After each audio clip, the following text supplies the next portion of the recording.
Hello, this is Understanding Elon Musk, and today I want to talk about uh, the banking system. Why the banking system? There are a lot of people talking now about banks. Credit Suisse had some problems, and there were other things, some problems with the banks and with bonds and with governments and with all kinds of financial issues. The problem is the main problem. Um, is that if you look at the people that are controlling the banks, for example, or but who are doing the jobs in the bank and what is really the bank, there's a lot of fake, not fake news. There's a lot of yeah, how you can say it. There's a lot of misunderstanding about what is banking, how it is done, how it is used, the information you get from people. Is it? Why are they? The reasoning of the information. I can tell you, so people that are like a pro Bitcoin, pro silver and gold. Some people are pro stocks. Some people are Teslas or forex. All kinds of people that say, oh, if you have money, invest in these and these things, housing or some T-bonds. The government says buy our stuff. But the real thing is, also at school, you don't get to teach anything about money. I went to school in the Netherlands. I also see other people and hear other people. Nobody ever gets explained what is money. Maybe if you go to an economy class, but I think even an economy class don't exactly tell how money works, what it is, etc., etc. How I know, how I understand money, and I can maybe also be not correct, but I worked for banking for I think more than 15 years. I worked for also insurance companies for more than 5 years. So I know what really insurance are. Insurance is very easy. They sell you a product you will never use, and if you use it, they don't want to pay out. So this is only the most profitable product is in insurance. If you never cash it in, if you insure yourself for something, but for example for a car accident, but you never get a car accident, every monthly payment is a profit. And if you get an accident and they can find a way not to pay, this way of not paying will be 100% profit. So you can imagine what is the motivation for insurance company is get everybody insured because it is important, you never know why, etc. They give you horrible situations. If you're not insured, you cannot pay it. And if you happen it to you, they will not pay out. You can tell, okay, this is for insurance company. I can tell you something about the Dutch government, because Dutch, I need to, just an example. They had earthquakes because of gas. They pulled the gas out of the ground. The ground became unstable, and normally what you do is then you pay out the damage you do of the houses. Now, after I think 5, maybe 10, 15 years later, they paid more the lawyers, the programs, the government organizations. That's eaten up more money than they gave to the people that they wanted to help. Yeah, and this is about billions and billions. I think there was something like 1,000 trillion billion euros of gas in the ground, and to rebuild all the houses in the northern Netherlands is only a few hundred, 1/10 or 1% of less than 1%. They can buy out all the people. They can buy really all the ground. All those people you just get out of that area, and you suck up the gas and you sell it, and then even 30 years, 40 years long, the whole Europe can, not whole Netherlands can run on that gas. And what they know now, they don't do that, and they have reserved a lot of money for that, and it all goes to the lawyers and not to the people. So this is the same as you have an insurance company for a bank. You insure yourself for example, for a car accident. you will see who gets rich, not you or the person that got the accident. It are the lawyers. It is a whole apparatus around it that gets the money. So, if you really want to understand why this is and how this is, I can give you a very simple example, but it is of course much more complicated. But let's say we have an island and we have 100 coconut trees. And these coconut trees, 100 coconut trees, they need a specific space, and there can only be 100 coconut trees. Or you have to increase the ground, but this is not possible. So your limit is really 100 coconut trees. And those coconut trees generate 10 coconuts per year. So 100 times 10 is 1,000 coconuts a year. So just imagine you live on that island and they decide we gonna trade with coconuts. And just imagine every year all the coconuts are gone.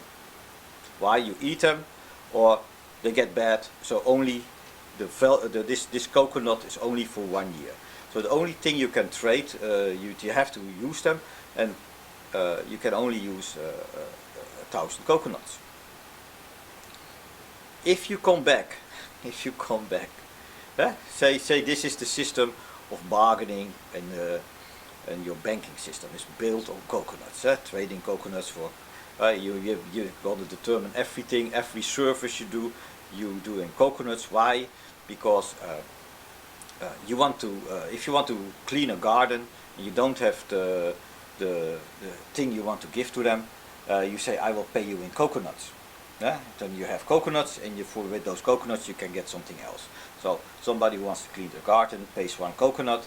This coconut the gardener gets, and if he wants to get food, he uses 1 coconut to get food. Yeah. So okay, just imagine that you cannot eat those coconuts, and that you have only 1,000 coconuts there. Yeah. Now, when you come back over a year, you will find out that they make these coconuts. They make them in paper, because it's easier. Coconuts always, if you want to buy something big, you have 100 coconuts or 20 or 30 coconuts, it's too much, so we make paper coconuts. That goes good for a while, and after a while you will see there are more paper coconuts than those 1,000. We will loan for the next year. Next year we got another 1,000, but we now need something else, and we will get those 1,000. We will get the extra 10 or 20 from next year. So now we have not 1,000, but we now have 1,020 or 1,100. So you will see these paper coconuts be getting bigger. But after a while, people the grows there and everything changed on that island, and they start breaking down those coconut trees. And after a while, there are no coconut trees, but there are still these paper coconut trees. And of course, there were first only 1,000, but now they are around 5,000. They say, oh, we lent the money for 4 years. But now we have now the economy is around 4,000. Now there are some smart people, and they say, wait a minute, this deflation, this will not work. Of course, before you know it, we will have 10,000 coconuts papers, and they are not there. So if the government or people want more money in circulation, they just make those paper coconuts more. So we will start with apple trees. So they start first building apple trees, and after a while they say, okay, we can only place 20 or 30 apple trees, and at the end we can only get 100 apple trees, 100 apples. That's the max we can get. So now people think, oh wait a minute, if I buy an apple, and I only know that there is a maximum of 100 apples there, and after that they will cut down those apple trees. So if I change my coconuts, like 10 coconuts for 1 apple, I know that 1 apple will always be an apple. And if there are only 100 apples and there are coming more and more coconuts, my apple will be more value than the 10 that I paid for it. So it becomes 20 or maybe more. So this is crypto, or this is gold. Yeah. So what happens is the government, or the people that are the leaders that want to loan the money to do like infrastructure, they need extra money out of nothing to pay people to do the work, and later when they do the taxing of the road use, they will get this money back, of these coconuts back. So they do a loaning in the future. So with those apples, that is not possible, and everybody thinks, oh, this is the way to do it. Like you have it with gold, and you have it also with crypto. They say, okay, this works. Now we have something they cannot print, they cannot make extra. And there's always the little, and if they want to, they have to have a smaller apple and an apple. So we do half an apple, and we become rich because at the end there are 1 million coconuts, but there are still 100 apples. And those apples, in the beginning you pay 20 coconuts for them, but if there are 1 million and there are 1 million coconuts and you have only 100 apples, it means one apple will be 10,000 coconuts. So if you invest now an apple, you hold to it. But this is nonsense, because the money system in the beginning was to have value. Yeah, to buy something in exchange. This is also the apple. Now the apple becomes also a value for the coconuts. But the government and everybody that used the money, so the coconuts, why are they borrowing in the future? Why are they started with 100 and ended up with 1 million coconuts on paper? Because they need to develop things and the economy grows, so they need to print. They have to have this value for the future, but they have to have the money now to pay people. So they have to create money out of nothing. And that is the whole government story. Government creates money out of nothing to do things now, or pay their services and do things now that later will be used. Yeah? So you cannot loan it. You can imagine if you have a big project like you want to build a dike, or you have to build like all windmills all over the world for energy. This money is not there, so you have to generate it out of nothing. And later we will pay that. The next 4 or 5 generations will pay for those windmills, so that we will save the climate. So this is Shogunai. We do that because we want to save them, and they have to have a debt, and then we can now build it, and then we save them in the future. That's why we make this money out of nothing. And later, so we have a debt culture. So this is for, you can imagine, this is for governments, what the idea is. But banks also have something strange. Banks also, if you want to have money, you have like a mortgage. People don't know, they think a bank is like you get money, and the money that is deposited by the people, that is used for loaning. But we have fractional financing system. That will mean that for every dollar they can create $9 out of nothing. So how does it work? People think that if they buy a mortgage, if they buy a house, that the money of that house is from somebody else, like for 4 or 5 people that deposit their money, and together it is 1 million. You buy a house for 1 million, you get that million of those people, and that you build and you pay that for your house. This is not the case. What they make a bank account, and they write on it -1 million. They create really money out of nothing. They make a minus account, so this 1 million exists, and they gave it to the people that built the house or want to buy to receive the money, and they make a minus, a debt, because they expect you, the mortgage, to be paid in the future. So again, they are loaning against the future. So the whole system that we are working, also now we have the bonds. What are bonds? Bonds will say the government needs money. They give you a bond of 1 or 2% over 10 years, or or less of 3 years. You can imagine, the longer you hold it, the more interest rates you get. So for 10 years you get 4%, 5 years you get 2%, and 1 year you get 1%. So you give the government money. For 1 year you get 1%, 5 years you get 2%. So this is system, because then the government can get this money. And normally this interest rate is 1-2%. They have to pay it. And how do you pay that? From, of course, tax. Tax people pay. That is the only way the money gets in. Or they print it out of nothing. In Japan and now other countries are so bad that the amount of tax money they get is just enough to pay this interest. And all the other money they need to run the whole government and the whole country, they print out of nothing. They found out, okay, we don't have the money to pay all the projects, but we can pay the interest on the loan of the money. So you imagine, if it is only 5% you have to pay every year, and then you can use 9 times, 5 times, what is it? times, what is it, 5 times 20, yeah, is 100%. So if you want to do,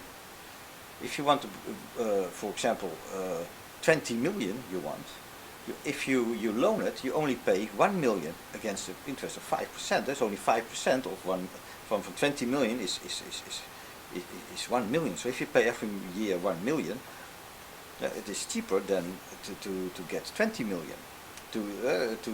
So it means if you borrow money, it is easier than that you have to pay directly the money. Yeah, this is logical. You don't pay your car in cash.